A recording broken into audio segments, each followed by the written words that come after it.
Are you a current or future physician assistant wanting to learn more about finances? Then join me on this journey to become a PA the FI way. Hi, my name is Kat, and I'm a practicing certified physician assistant who will be your host. It took me 5 years after I started practicing medicine as a PA to thoroughly dive into my personal finances after I discovered the concept of financial independence. I want to use what I have learned to help you avoid some of the financial mistakes that I have made while sharing some of the financial wins that I have had along the way. Join me as we discuss financial strategies to guide you to becoming a physician assistant on the way to financial independence.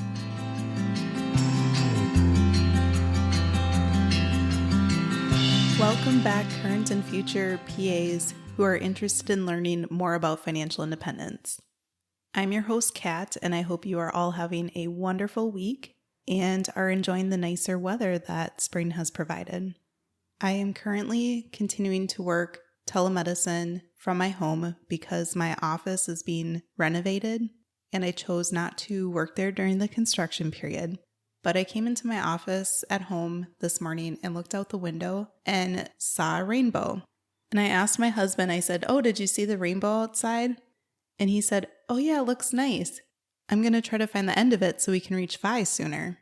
We both do have cheesy sense of humors, so I thought it was funny, but it's also nice to hear him make comments like that because over the course of the past 2 years of working on our financial independence journey, it did take some time to try to get him fully on board with the concepts and with the ideas, but it has been really fun being on the same page to try to work towards a common goal. So for today's episode, I wanted to review the associated costs of practicing as a physician assistant. So did you know that working as a PA comes with costs, some of which are pretty obvious, while others are more subtle or even potentially hidden? You may be thinking that all of the income you earn through your work can be spent in your personal life. However, there are actually profession-specific costs and general underlying costs to going to work to earn a paycheck as a PA. Let's start by reviewing some profession-specific costs that come with working in the PA profession. Many of these professional costs may be fully or partially covered by your employer, or could potentially be negotiated as part of your benefits during the negotiation process. So the first cost is the PANCE and PANRE certification exams. If you are not aware, PANCE is an acronym that stands for Physician Assistant National Certifying Exam, and it is the initial certification examination to becoming a PA-C. So once you graduate from a PA program, you are a PA, but in order to become a certified PA, you have to pass PANCE and maintain certification. So that leads me into PANRE. PANRE is an acronym that stands for Physician Assistant National Recertifying Exam, and it is the recertification examination currently needed every 10 years to remain a PA-C.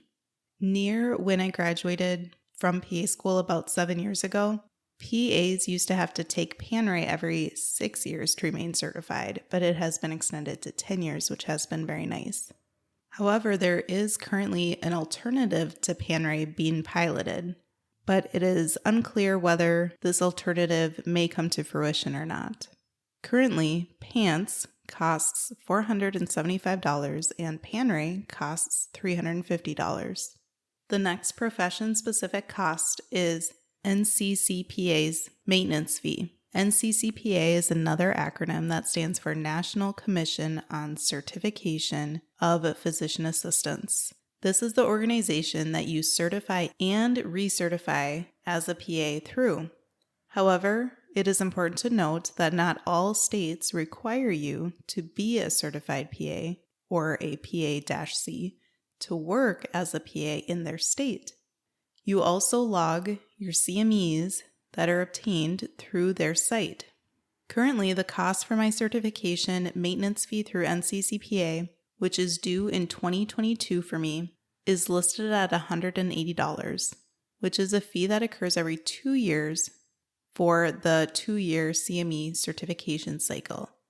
And it appears that it has been increasing by about $20 to $30 every couple of years over the past few cycles. The next profession-specific cost to being a PA is CME. CME stands for Continuing Medical Education.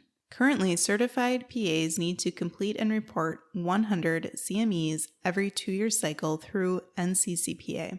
The cost of CMEs is quite variable and depends also on your CME budget that your employer likely provides for you as part of your benefits package.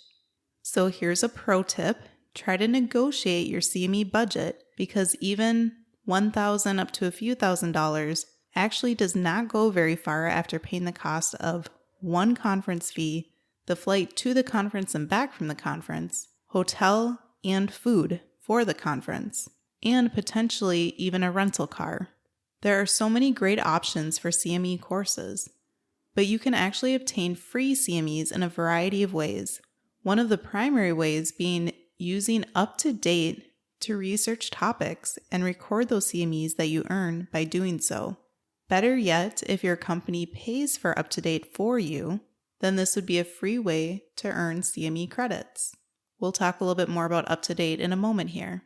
Another way to earn free CMEs is to join AAPA, which will soon be discussed, and take advantage of the free CMEs that they offer.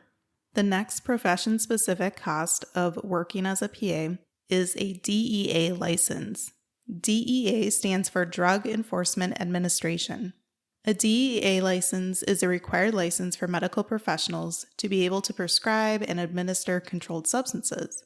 Currently, the cost to renew your DEA license for 3 years is $731, but this often increases over time as well. Many employers cover the DEA fee because they want you to be able to prescribe those controlled substances in order to be able to work for them. But again, if they initially say they don't cover it, try to negotiate this. The next profession-specific cost to working as a PA is a state license. This is a required license to be able to practice as a PA in the state that you are seeing patients. The cost can vary by state. I would say a lot of employers cover this as part of their benefits package because you need to be a licensed PA in your state in order to be able to work for them. So I would review that part when you are looking at your offer. So those profession-specific costs to working as a PA that we have covered so far are usually pretty much required depending upon the state that you work in as a PA as well as the specialty. These next few costs that I would like to review are fairly optional, but I think they are important to consider. So the first one is an AAPA membership. So AAPA stands for American Academy of Physician Assistants, and it is the National Professional Society for PAs. Many PA programs actually have you automatically join AAPA as a student member while you are in PA school, but it is up to you whether you want to maintain your membership. Currently, the membership fee for a practicing PA is $295 every year. There are several benefits to being a member, including access to free CMEs as previously mentioned, as well as the free salary report, which can give you information about the salary of different PAs in various specialties throughout the country in many states. There are other benefits as well. Additionally, this is the national organization that advocates for the PA profession, so it's great to support them. One of my employers covered the cost of this membership, and another had me use my CME funds to cover the cost if I chose to do so, as I had wanted to continue my membership through them. The next potential professional cost while working as a PA is your state PA society. So as AAPA is the National Professional Society for PAs, your state also has a professional society for PAs. This cost can vary by state. Your state PA society likely is also advocating for the PA profession at a more local level. So again, it's great to maintain a membership through them. Many of the state PA societies push for local legislation for PAs to practice to their full scope of practice. My state PA society also will post a variety of PA job openings, which may help you find a job as a new grad or even as an experienced PA if you are looking for a new role. Again, some employers may cover this membership cost for you, or you may be able to discuss this in negotiation, or you might have to cover it yourself or potentially use CME funds to do so. Both AAPA and likely your state PA society have different conferences that you can attend throughout the year, where you can pay the conference fee to attend the conference and earn CMEs while meeting many other PAs in the process. Another possible profession-specific cost to working as a PA would be the resources that you would like to obtain. So depending on your specialty as a PA, you likely will have a variety of professional resources that are very handy to utilize. For example, I had previously mentioned UpToDate. UpToDate is a very commonly used resource in the medical community to research almost any topic or disease in medicine. You can look up the symptoms, the diagnosis process, which diagnostics are recommended, such as labs or imaging studies, the various treatments that are usually recommended as first line or second line, monitoring recommendations while on various medications, potential adverse reactions, side effects, those types of things. So it's a very useful tool. So far, over my past 7 years as practicing as a PA, my employers have provided this incredibly helpful resource to me for free. But I have heard of other PAs needing to purchase their own UpToDate subscription. So we just reviewed the various profession-specific costs to working as a PA. So now let's review general costs of working as a PA that are not necessarily specific for the PA profession. The first topic is commuting. Unless you work fully in telemedicine as a PA from the comfort of your home, you likely commute to work. Even if you have to commute, the cost could be free if you're able to walk to work or if you bike to work with a paid-off bicycle. However, commuting to work often costs PAs some money, whether that includes taking public transportation or driving a vehicle or motorized scooter or something else to work. If you drive something to work, it costs money for the gas or the electricity or battery that operates the vehicle. There are also maintenance costs. I would venture to say that most PAs drive some type of vehicle to their job, and if so, try to keep the cost low by driving a vehicle that is a few years older and paid for versus a newly bought or leased vehicle. I have previously mentioned how getting a leased vehicle was one of the top financial mistakes that my husband and I have made over the past several years together. And if I can convince even one person to not get a brand new or a leased vehicle, but instead to drive a paid for but a few years older vehicle, then I feel like that I've done a good job. And the reason why is something called opportunity cost.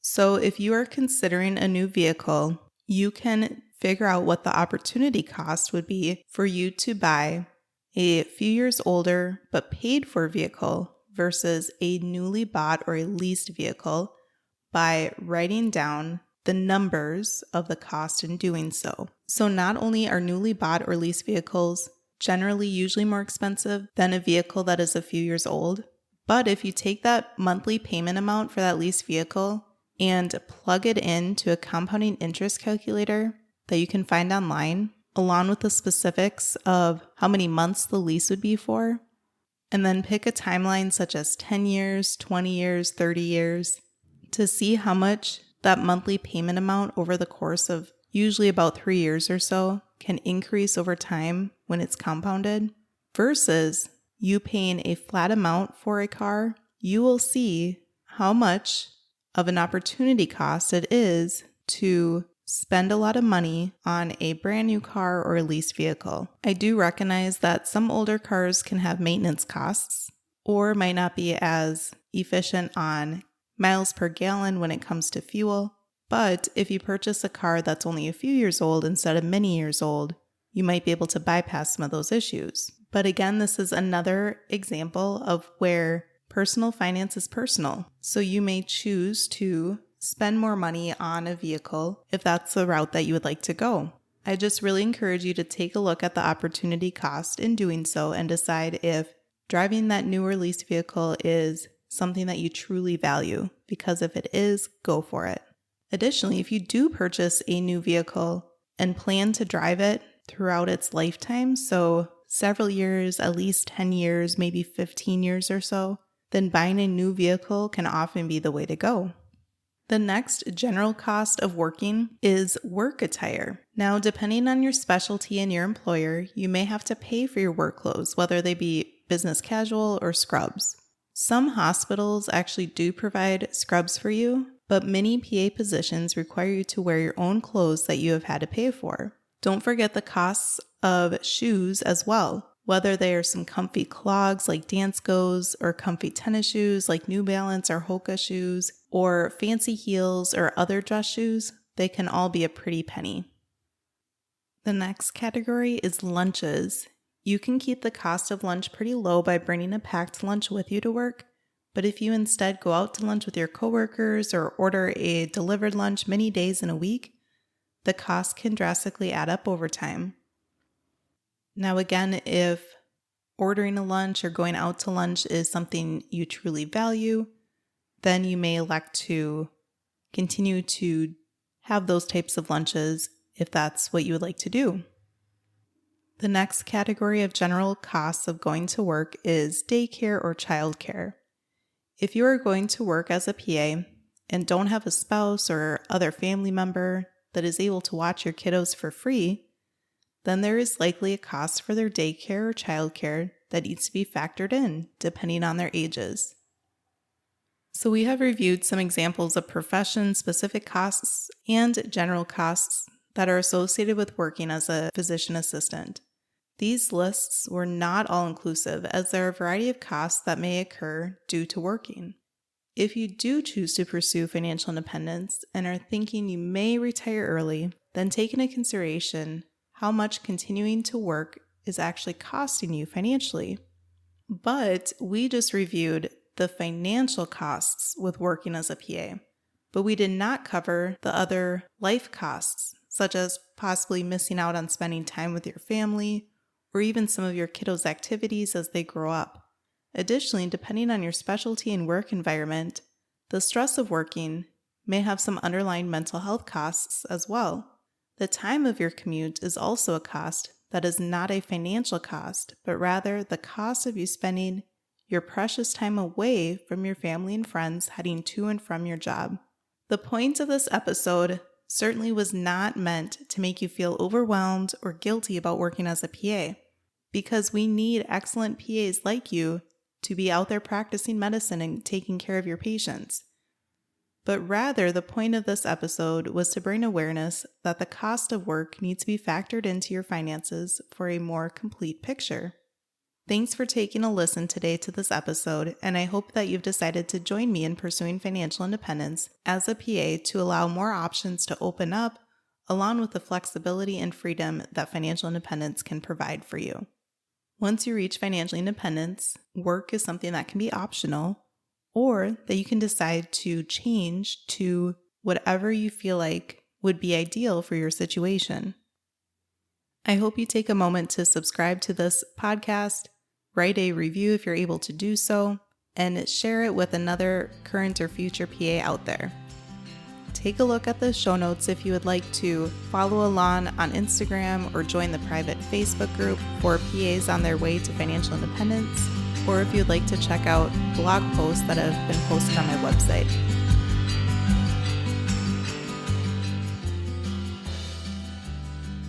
Thank you for tuning in, and I hope that you decide to continue to join me along this journey of becoming a PA the FI way.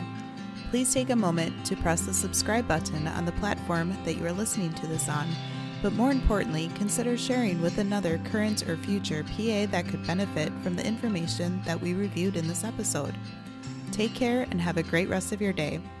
Until next time.